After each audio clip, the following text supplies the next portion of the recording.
गंवार जेठानी मॉडर्न देवरानी। अर्पिता की शादी राकेश से तय होती है, जो एक सरकारी नौकरी करता था। अरे चाची, अर्पिता इतनी सुंदर, पढ़ी लिखी और मॉडर्न लड़की है, फिर कहाँ आप इसकी शादी ऐसे घर में कर रही हैं? अरे लड़का सरकारी नौकरी करता है, इंजीनियर है, खूब कमाता है, खूब मेहनत की है लड़के ने इस नौकरी के लिए। अर्पिता भी राकेश को पसंद नहीं करती थी, लेकिन पिता ने हाँ कर दिया तो शादी के लिए मन मारकर तैयारी कर रही थी। हाँ माँ, चाची ठीक ही तो कह रही हैं। पता है मेरी सहेलियों के पति कितने मॉडर्न हैं। अरे देख बेटा, तू मॉडर्न है ना, वो पढ़ने लिखने वाला गांव का होनहार लड़का है, तू जैसा रखेगी रहेगा। अब तक कोई उसकी केयर करने वाला नहीं था, है तो सिर्फ एक भाई भाभी, और माँ पिता तो गांव में ही रहते हैं। अर्पिता का मुंह बन जाता है। वो पिता के फोन से राकेश का नंबर लेकर उसे मिलने के लिए बुलाती है। आज तो मैं उसे साफ साफ मना कर दूंगी, मुझे नहीं करनी शादी। शक्ल देखी है ना, कपड़े पहनने का तरीका है ना बोलने का। अर्पिता राकेश से मिलने जाती है। अब क्या हो गया, आपने मुझे अर्जेंट मिलने को बुलाया, सब ठीक तो है ना? हाँ सब ठीक है, पर मैं आपसे कुछ कहना चाहती हूँ, आप ना इस शादी से मना कर दे। राकेश की आंखें अर्पिता की इस बात से लाल हो जाती है। वो रोंदे गले से कहता है, लेकिन शादी की सारी तैयारियां हो गई हैं, मैंने आपके साथ एक अच्छे भविष्य का सपना भी देख लिया है, ऐसा मत करिए प्लीज। माँ पिता के अलावा मैंने किसी को दिल से अपना माना है तो वो आप ही है। देखिए, मुझे आपसे कोई समस्या नहीं है, लेकिन आप मेरे जैसे नहीं हैं। मैं मॉडर्न लड़की और आप। मैं आपसे वादा करता हूँ, जब तक आपके लायक नहीं बन जाता मैं कभी आपसे बीवी का हक नहीं मांगूंगा। अर्पिता राकेश का प्यार देखकर पिघल जाती है और शादी के लिए हाँ कर देती है। दोनों की शादी हो जाती है, लेकिन शादी के बाद राकेश की भाभी, जो कि पूरी की पूरी देहाती थी, ए राकेश, उठ, जब पानी भर कर ला और तेरी बीवी को बोल के चूल्हा लगा दिया है, रोटी बना ले। क्या है ये सब, और तुम्हारी भाभी इस तरह चिल्ला क्यों रही है? क्या करूं, भाभी ही खाना बनाती है और मुझे पढ़ने के लिए इस घर में रखा, तो मैं घर का सारा काम कर देता हूँ। अब तुम आ गई हो, अपने तरीके से देख लो। ये मकान तो तुम्हारे पापा ने बनवाया था ना शहर में, ताकि बेटा पढ़ाई कर सके। हाँ, पर भाभी ही पूरे घर में रहती है। ठीक है, देखो आप। अर्पिता बाहर जाती है। सूट पहनी अर्पिता को देखकर जेठानी का पारा हाई हो जाता है। ए शहर की हीरोइन, यहाँ ना चलेगा ये सब, समझी? साड़ी पहनो साड़ी, वो नारंगी वाली निकाले हैं तुम्हारे लिए, जिसमें हरे रंग का फूल बना है, और सीधे पहुंचो रसोई में। मेरे आगे नहीं चलेगा ये सूट बूट का नाटक, समझी?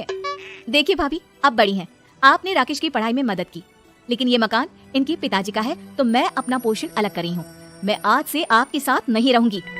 जेठानी का तो मानो पारा ही हाई हो जाता है। और ऐसा कैसे नहीं रहेगी? हाँ, और कौन बोला कि राकेश अलग हो जाएगा? वो अपने भाई के बिना नहीं रहता। आज देखिए तो, देखिए कल के आई छोरी क्या बोल रही है। राकेश के साथ बात हो गई है, मैंने ऊपर का हिस्सा राकेश को दे दिया है, उसकी अपनी जिंदगी शुरू हो रही है, तो अच्छा है ना कि अब रसोई भी अलग हो जाए। अर्पिता राकेश की ओर फक्र से देखती है कि उसने अर्पिता के लिए स्टैंड लिया। अर्पिता बाजार में जाकर सारा रसोई का सामान ले आती है। पिता के दिए सामान से घर सजाती है और अपने तरीके से पूरे घर की सजावट करती है। शाम को राकेश ऑफिस से आता है। कुर्ता पैजामे में राकेश को देखकर, अरे ये क्या पहना है? भाभी सिलती है ना कुर्ता, मैं सारी कमाई भाभी को ही दे देता हूँ। लेकिन अब ना बीवी को देना होगा, क्योंकि भैया भी अच्छी नौकरी करते हैं। भाभी अपने पति का पैसा संभाले और मैं अपने पति का पैसा संभालूंगी। तभी भाभी आ जाती है। अरे देखो, बहुत हो गया। हाँ, अलग रहने तक तो ठीक था, लेकिन पैसा हम एक फूटी कौड़ी नहीं देंगे। बचपन से तुम्हारे पति को हमने पाला है, उसका हिसाब दो। अच्छा, हिसाब चाहिए? कितना पढ़ी है आप जो आपको हिसाब चाहिए? बड़े भाई हैं उनकी, जिन्होंने उन्हें पढ़ाया लिखाया, वो हिसाब मांगेगी तो जरूर दे दूंगी भाभी। अरे देख, हाँ, अगर तूने पढ़ाई की है तो मैं भी अंगूठा छापना हूँ। अरे 5 की रात तक पूरी पढ़ाई की है, समझे? वैसे भी कल इन लोगों के माँ बाबूजी आ रहे हैं गाँव से, वही लोग ठिकाने लगाएंगे तुझे। अगले दिन सास ससुर आते हैं, दोनों बहुत ही सीधे लोग। अच्छा किया जो ऊपर के हिस्से में राकेश की गृहस्थी लगा दी, अब दोनों बेटे अपना अपना देख ले। छोटी बहू कहाँ है? अरे बहुत ही चालाक है माँ जी, ऐसी जबान चलाती है जैसे दर्जी कैंची चलाता हो। वैसे बहू तुम भी कम नहीं थी। और सुनाओ। तभी छोटी बहू सास ससुर के पैर छूकर उन लोगों को चाय और नाश्ता देती है। माँ जी, आप थक गई होंगी, मैं खाना लगा देती हूँ, ऊपर आ जाइए चाय पीकर। अरे बस बस, यही रहेंगे वो, क्योंकि बड़ी बहू मैं हूँ, हमेशा से इनके माँ बाबूजी मेरे पास ही आए हैं।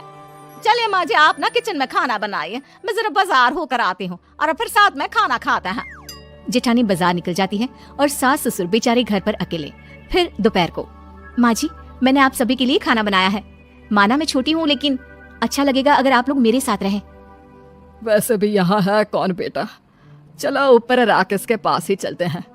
सास ससुर दोपहर का खाना खाकर वहीं आराम करने लगते हैं कि जेठानी आ जाती है। अरे वाह, ये तो वही बात हुई ना, कल की आई को पूरा परिवार और हम अकेले के अकेले। भाभी देखिए, परिवार में प्यार से रहा जाता है, ना कि चालाकी से। अम्मा खाना कैसे बनाती, पहले ही गांव से थक कर आई हैं। हाय रे दैया, तो मैं का बाजार से ऐस करके आ रही हूँ। अरे भूख के मारे मेरा सर दर्द हो रहा है, पर यहाँ मेरी फिक्र कौन करेगा। अरे तो किचन में खाना है, लगा देती हूँ मैं भाभी। बड़ी बैठकर खाना खाती है और शाम को जब राकेश घर आता है। अरे राकेश, तू तो पूरा हीरो लग रहा है इन कपड़ों में। ऐसे कपड़े पहले क्यों नहीं पहनता था? राकेश बीबी की तरफ देखता है और फिर कहता है, माँ पहले पहनाने वाली नहीं थी ना। हाँ हाँ, और हम जो हाथ से सिल सिल कर कुर्ता पहनाते थे उसका का? अरे तुम्हारे भैया तो आज भी पहन रहे हैं। तभी अर्पिता सास के लिए कपड़े और ससुर के लिए शर्ट पैंट ला कर देती है। उन लोगों को फ्रिज से ठंडा पानी और टीवी में फिल्म दिखाती है। अरे कब से इनको बोल रहे हैं कि फ्रिज वाले आओ, लेकिन ये है कि मानत ही ना है। बहू अब तो तुम ही समझाओ ससुर जी को। नहीं पापा, आप फ्रिज मत लीजिए। अरे वाह रे छोटे, खुद फ्रिज का ऐसे का मजा ले, और इनकी माँ के पास फ्रिज भी ना हो। अरे देखा पिताजी, देखा माँ जी कब बोल रही है। अरे उसकी पूरी बात तो सुन लो कि वो क्या बोल रही है।